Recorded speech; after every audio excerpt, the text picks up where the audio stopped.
ভারতের প্রধানমন্ত্রী নরেন্দ্র মোদী হঠাৎ সফরে পৌঁছেছেন মণিপুরে।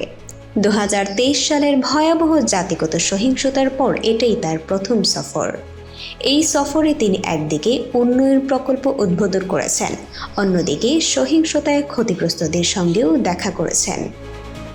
শনিবার 13 সেপ্টেম্বর সকালে প্রধানমন্ত্রী মোদী 5টি রাজ্যের 3 দিনের সফরের অংশ হিসেবে মণিপুরে পৌঁছান।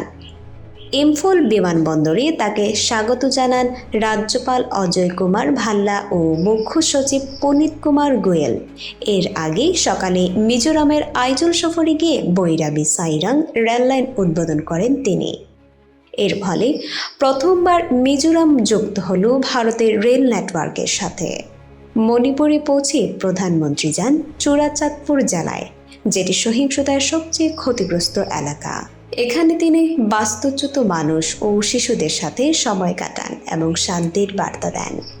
শহরের শান্তি ময়দানে ভাষণ দেওয়ার আগে মোদী 7,300 কোটি টাকারও বেশি উন্নয়ন প্রকল্পের ভিত্তিপ্রস্তর স্থাপন করেন। পৌর সফরে মণিপুর সহ উত্তর পূর্ব ভারতে 71,000 কোটি টাকার প্রকল্প উদ্বোধন ও ঘোষণা করবেন তিনি।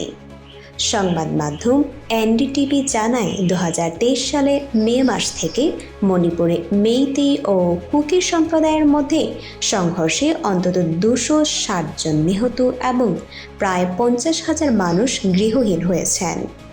সহিংসতার মূল কারণ ভূমি অধিকার, রাজনৈতিক প্রতিনিধিত্ব এবং সম্পদের অসম বণ্টন। মেইতেরা তফসিলি উপজাতি মর্যাদা দাবি করছে, অন্যদিকে কুকিরা পৃথক প্রশাসন চায়।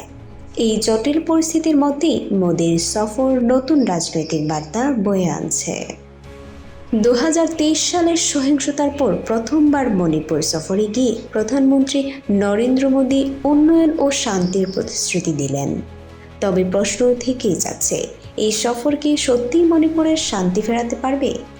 মতামত জানান কমেন্টে। আর এই ধরনের গুরুত্বপূর্ণ আপডেট পেতে আমাদের সঙ্গে থাকুন। বিজিএন টিভি 24 সংবাদ, যেখানে বিশ্বস্ততা সেখানে।